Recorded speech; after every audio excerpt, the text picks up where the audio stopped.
Hi guys, it's Reagan and welcome back to another video. Today's video is going to be a rather large unboxing book haul. I don't think I've done like a proper sit-down book haul in almost 2 months. So I have quite a lot of books that have accumulated and I'm truly so excited to show them off, starting of course with my September picks from Book of the Month, who I'm also partnering up with for this video. Obviously, I have been a long time partner of Book of the Month. I am a huge fan of them, but if you're not familiar, Book of the Month is an online bookish subscription service.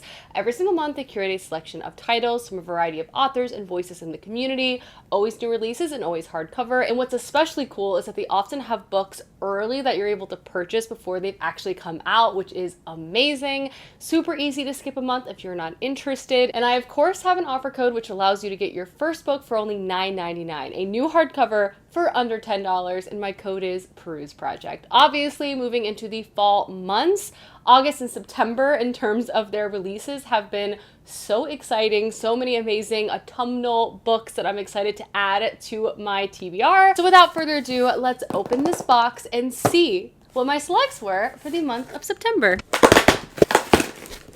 Alrighty, opening up the beautiful blue box. And the book inside, I truly cannot wait to read. I feel like this is the perfect fall read. And the book I'm talking about is You Again by Kate Goldbeck. I mean, just look at this cover. The tagline of this book is, "Can these two stop hating each other to fall in love?" That's right, we have an enemies to lover rom-com modern love story set in New York City. This story follows our two main characters, Ari and Josh, and these two people could not feel any more different from one another after a chance encounter and basically a hookup.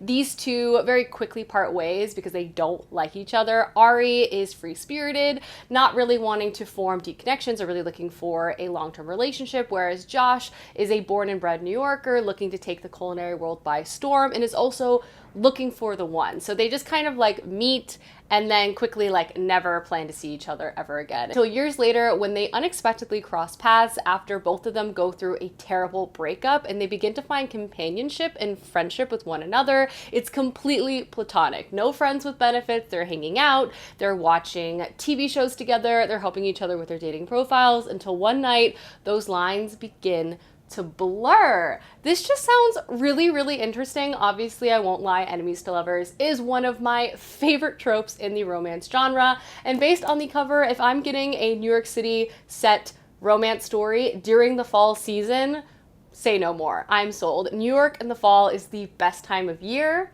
And this just looks like it's gonna be so cute. And the second book I selected from the September selections this month is Evil Eye by Etaf Rum. This is a very acclaimed author, and this is her follow-up work, and it sounds really, really interesting. In it, we follow our main character, Yara, who's come a long way from her tumultuous childhood growing up in Brooklyn, New York. Now she lives many states away in North Carolina. She's highly educated. She has a job at the local college that she really enjoys. She has 2 precocious young daughters and an understanding husband. Everything seems like it should be great. However, though, she also experiences unexpected flashes of anger and deep sadness, and after talking to her mother, she said it must be due to a family curse. Not really buying into this, Yara continues on with her life until a very unexpected event happens at her work, leading to the slow implosion of her life, resulting in our main character having to reflect inwardly and also think back on her childhood to hopefully overcome what appears to be the evil eye that is on her family. Again, this author's writing is really, really lauded. This sounds really interesting. A personal exploration of character, obviously also centering family as well. I feel like I really like this book, so I was thrilled to see that it was a selection for this month too. Alrighty, those are my September selects for Book of the Month this month. Again, I'll have a link to their website as well as my code down below if y'all want to learn more, but let's, without further ado, move into all of the other books I have gotten recently because there are a lot of them. First book I picked up was God Killer by Hannah Kaner. This book I feel like is everywhere and it seems like a vibey fantasy story that would be right up my street. It is YA fantasy, which I don't typically read as much anymore, but based on the inputs of this book, I had to buy it to try it out for myself. I also went ahead and bought the UK version of this cover because it is truly stunning. I mean, look at the inside pages. This book is just so beautiful, but the tagline of the story is, "You are not welcome here, God Killer." And this story setup appears to be one of unlikely characters coming together to go on a quest. In the story, we follow our main character, Kissian, whose family was murdered by zealots who follow the fire god. Now, for a living, she actually kills gods, and she enjoys it, until one day she comes across a god she cannot kill, the god of white lies, who has somehow attached himself to a noble, and they're on the run from assassins. Along the way, they also pick up a disillusioned knight, and again, I think this entire party of people begin to travel and work together.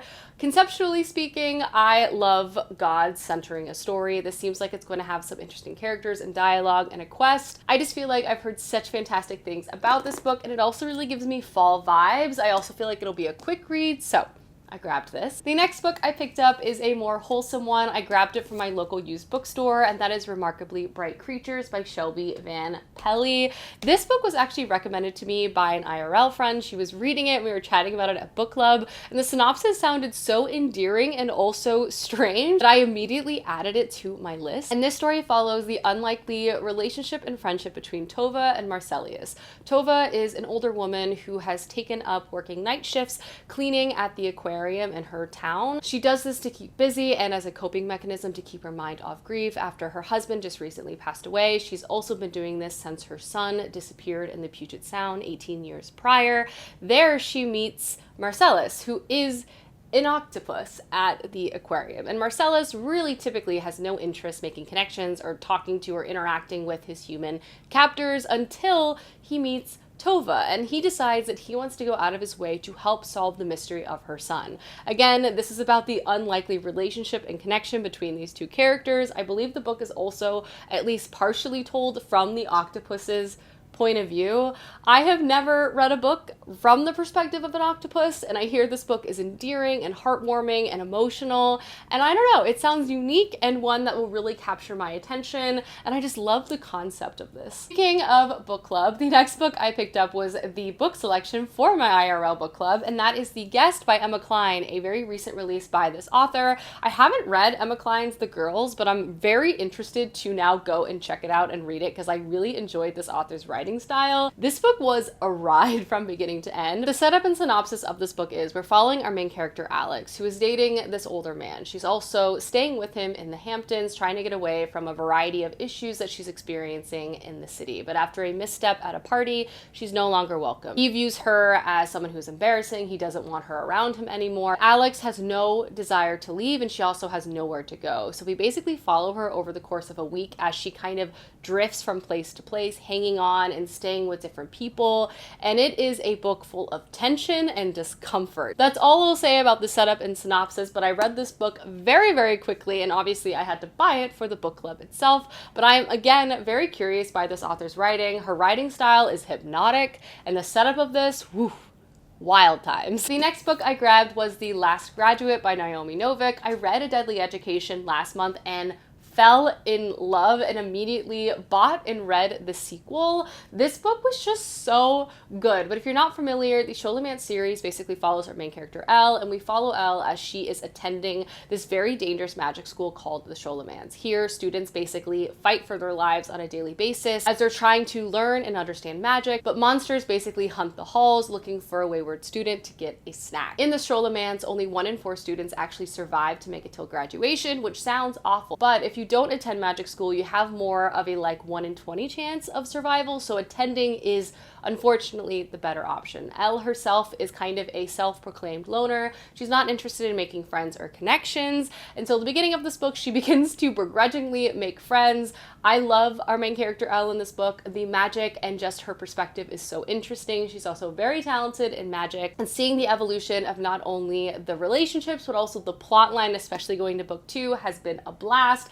I was really taken by surprise by this series about how much I liked it, from the writing style to the characters to just the concept. So yeah, I went ahead and grabbed book 2 basically right away, and I flew through the first 2 books so quickly, and I want to read book 3 as soon as possible. Next book I grabbed was The Vampires of El Norte by Isabel Cañas. I have been anticipating this book 4 months. It is also the perfect fall read. I've also already read it, but this is Isabel Cañas's newest release. She also wrote The Hacienda, which I've read and adored as well. But this is another gothic historical fiction melodramatic story, and I ate it up. This is a dual POV book following our two main characters, Nina and Nestor, who were very close as children, kind of raised and lived with each other on the same ranch owned by Nina's family. However, though, at the beginning of this book, Nina is attacked in the night, resulting in Nestor actually thinking Nina died. Thinking that the love of his life passed away, he actually fled the property. Fast forward about 10 years,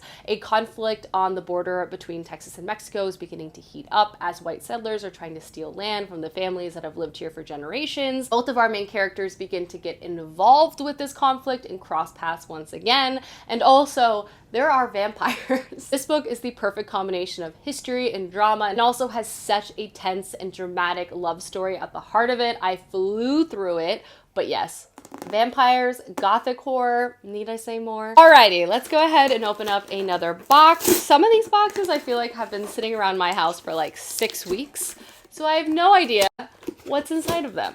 I feel like I'm gonna hit myself in the face. Yes. Alrighty, this is a pre-order in one of my most anticipated releases of the year, and that is He Who Drowned the World by Shelley Parker Chan. I'm so happy to have finally unearthed this book because I want to read this very, very soon. But this, of course, is the sequel to She Who Became the Sun, one of my favorite books of the year when I read it at the time. This is such a fantastic combination of fantasy and historical fiction with such compelling and interesting main characters at the core of it. In the story, we're introduced to our main character, Zhu, who is the youngest child and only daughter of a poor peasant family. As a result of this, she doesn't really have much future to anticipate for herself until one day, after a variety of tragic events, results in her becoming an orphan. Move forward, Zhu decides to take on the identity and also the destiny of her brother, who is now passed away. We follow her as she enters a monastery to get education and also get involved in rebellion. This book is set in 14th century China, and a lot of people describe it as like Mulan meets A Song of Achilles, which I do think is actually a rather accurate description. I do think it's important to note that this series is also multi-POV and also has a lot of queer characters and queer identity at the heart of it as well. I loved book 1. I need to read book 2. I want to know how it's all going to wrap up. The next 3 books I picked up, I bought in Ireland during my honeymoon. In spite of not having any space in any of my luggage, I was able to bring home 3 hardback books. I do feel like that's something a little impressive. But the first book I picked up was The Bee Sting by Paul Murray. I bought this book in part because, one, it's a Man Booker nominated novel. It's also written by an Irish author, but I also picked up this book out of all the other Man Booker nominees because I took a quiz online and it told me that this would be the one that I'd probably like the most. And you know what? Sometimes it's fun to listen to an online quiz, but also reading the synopsis of this book, it also sounds unhinged in all the best ways possible. And I feel like this could be a book that could become an all-time favorite. But this book follows the Barnes family, and the Barnes family is in trouble ever since the father, Dickie's car business, started going under. And we basically follow different members of this family, and something is going wrong in their lives that's like unique to them. First, of course, we follow the father of this family, who instead of trying to get his lucrative business back on track, he's actually spending his time in the woods building a post-apocalyptic shelter. We follow his wife, Amalda, who's selling all of her jewelry online on eBay and also trying to avoid the fast-talking cattle rancher, Big Mike. Their teenage daughter, Cass, who was once at the top of her class, who is now spending her days binge drinking. And lastly, their 12-year-old son, PJ, who finds himself in debt to the local town sociopath named Ears Morin, and he's putting his final touches on his plan to run away from home. But where in this family's past was the moment that kind of set all of this into motion? Was it a single stroke of bad luck, or was it a result of a variety of events? From there, I believe we go back in time, reading different key moments and chapters of each member of this family's life, and we wait to see if this family is able to turn their luck around. I love a family saga, that is well known. I also enjoy a story that kind of shifts around in regards to its timeline. I also just feel like the way in which the author describes his family feels unhinged to me, and I need to find out what is going to happen next. The next book I picked up was Tom Lake by Ann Patchett. Ann Patchett is a beloved author. I've actually haven't had the chance to read one of her books yet, but I want to soon, and I also feel like I'm going to do it on audio. The other book I have by hers is Dutch House, which is narrated by Tom Hanks, and this book, her newest release, is narrated by Meryl Streep. I mean, that is a knockout audiobook cast, but this book is a meditative look on love, young love, married love, as well as the lives that parents lead before they have children. This book is set on a cherry orchard, and a woman's 3 daughters have just come home, and they beg her to finally share the tale of a romance she shared in her youth with a very famous actor. This is a story of deep, passionate, and wild love. The only way apparently you can at the age of 24, and the figure of this romance is now a famous actor, but they fell in love before the fame itself. Again, Anne Patchett's writing is very much celebrated, and people seem to just fall headfirst within her stories. I'm really excited about this particular new release. I feel like it could be a really interesting and emotional one. I now have 2 books by Anne Patchett on my bookshelf, and clearly I need to get to them sooner rather than later. I'm also really into this cover. I think it's so beautiful. Yes, I did buy this. And the last book I picked up in Ireland was The Burnings by Naomi Kelsey. This story follows our 2 main characters. First, a Scottish housemaid named Gellis, and Margaret, who is a Danish courtesan. And these 2 characters, while having nothing really in common, their lives not having any type of intersection, know one thing to be true: when a man calls witch, no woman is safe. Brought together by fate, these 2 women actually cross paths in the same household after King James IV gets married. And they form an unlikely alliance, kind of looking out for each other and trying to keep each other safe in this very turbulent and dangerous time, particularly if you are a woman, given the witch trials. However, though, I actually believe they begin to use dark magic to help them in their political gain and interest, which calls out to me. Personally speaking, I've just always had an interest not only in this particular historical time period, but also the political aspects of the witch trials themselves. And I had never heard of this book when I saw it on the bookshelf. And after I read the synopsis and also read reviews, it sounded really, really good. So I decided to grab it on a whim. And it's also, I won't lie, a very beautiful book, which I can appreciate too. So this is the last book I grabbed in Ireland. The next book I have to show off is truly one of the most stunning books I now own, and it just happens to be one of my favorite fantasy books of all time, and that is The Sword of Kaigen by M.L. Wang, and this is the limited edition created by Wraithmark Creative, and it finally came out, it finally came to my door, and it is stunning. Look at these silver pages, the dust jacket, it's also hardcover, all of these illustrations. Let me take off and look.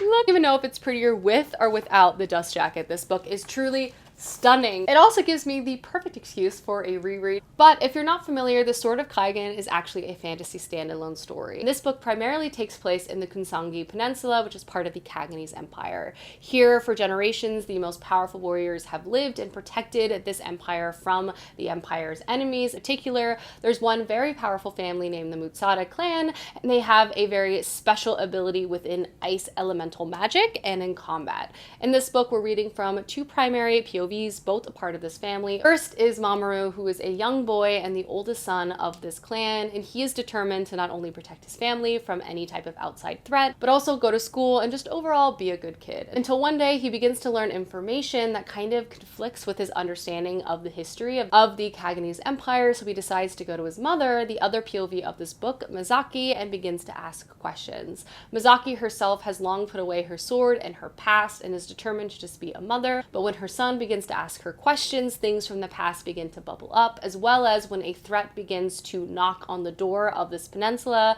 things begin to be thrown upside down. This book is so good, so political, so intense, such great combat writing, but my favorite part is for sure the characters. Truly, I do not know how the author packed so much and did it so well in one standalone fantasy novel, but obviously my love for this book runs deep, so I'm thrilled to have this stunning special edition to add to my shelf. The next book I picked up is Family Lore by Elizabeth Acevedo, and this I believe is actually her first adult release, which I think is super exciting. I've heard fantastic things not only about this author's writing style, but just the nature of her stories, so I'm thrilled to finally hopefully check out one of her works soon, and this sounds like something completely up my alley. This is a story that follows the perspectives of all of the women in one family. In particular, though, we're first introduced to Fleur, who for her entire life has had the ability to see when someone was going to die, and so when she decides that she wants to have a living wake to kind of celebrate not only her long life, but the entire family. People in the family are a little confused. Did Flora see her own future death? Did she see someone else's death? Why are we having this party? As I said, the book itself follows not only Flora's perspective, but her sister's perspective, as well as the next generation of this family's perspectives too,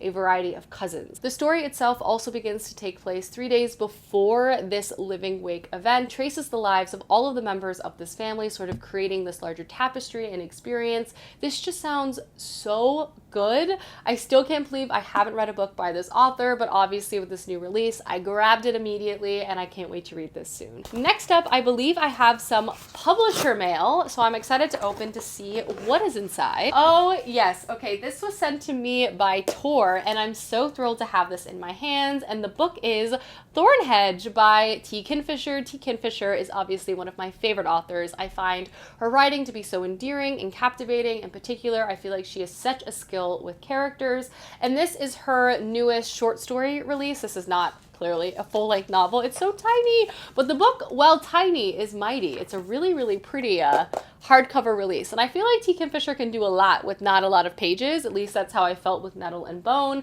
but this seems to be a reimagining of Rapunzel. But it's also not about Rapunzel, so it actually follows our main character Toadling, who on the day of her birth was stolen from her family by fairies, but she grew up safe and loved in warm waters of fairyland. Once an adult though, the Fae ask a favor of Toadling: return to the human world and offer a blessing of protection to a newborn child. Simple, right? But nothing with fairies is ever simple. Centuries later, a knight approaches a tower with thorns as thick as his arm. He's heard that there is a curse here that needs breaking, a curse that Toadling will do anything to uphold.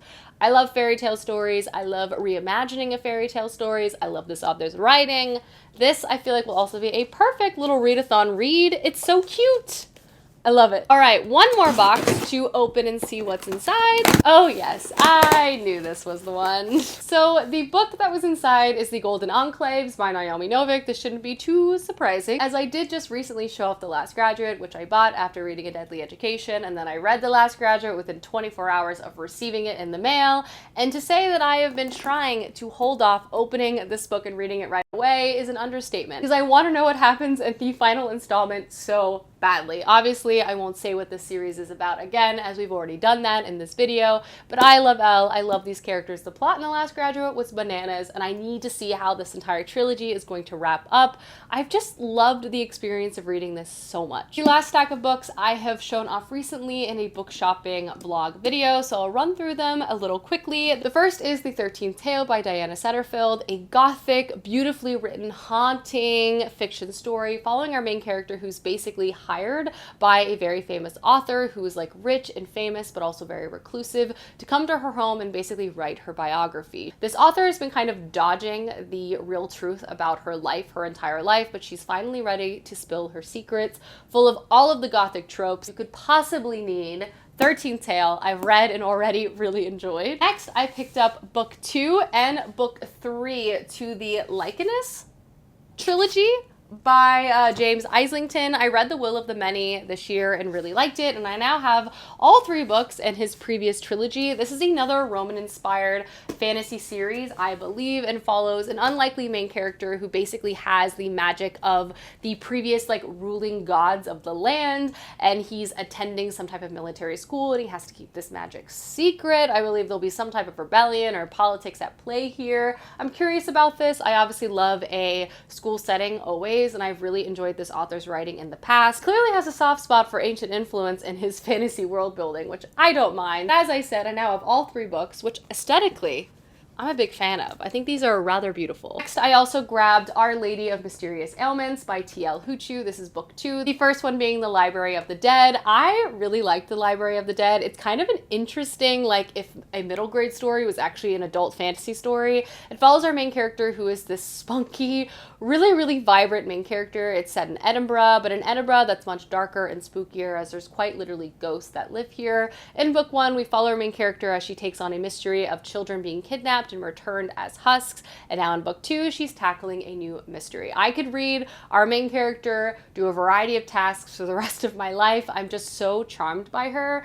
And I find this author's writing to be really, really engaging. The series I wouldn't say is like mind-boggling, but the vibes and just the overall ambiance and the writing style is just one that I find really comforting and one that I just really, truly enjoy. So I saw book 2 for a great deal, so I decided to grab it. And lastly, I have The Last Mortal Bond by Brian Staveley. This is book 3 to the Unhewn Throne series. I own book 1. I don't own book 2, but again, great deal at the used bookstore. I couldn't pass it up. This is a series I actually hope to get to very, very soon. It seems highly political, and just the setup of it really calls out to me. It's set in a world where at the very beginning of the story, the emperor is killed off, and all of his children are kind of spread out throughout the land, and I think we read from all of their perspectives. A son who is participating in a faraway conquest. He's powerful, he's really strong within the military, but now he doesn't really know who to trust, and he might have like conflict with him at this faraway place. We follow the daughter who's at the capital city and who's investigating into her father's death.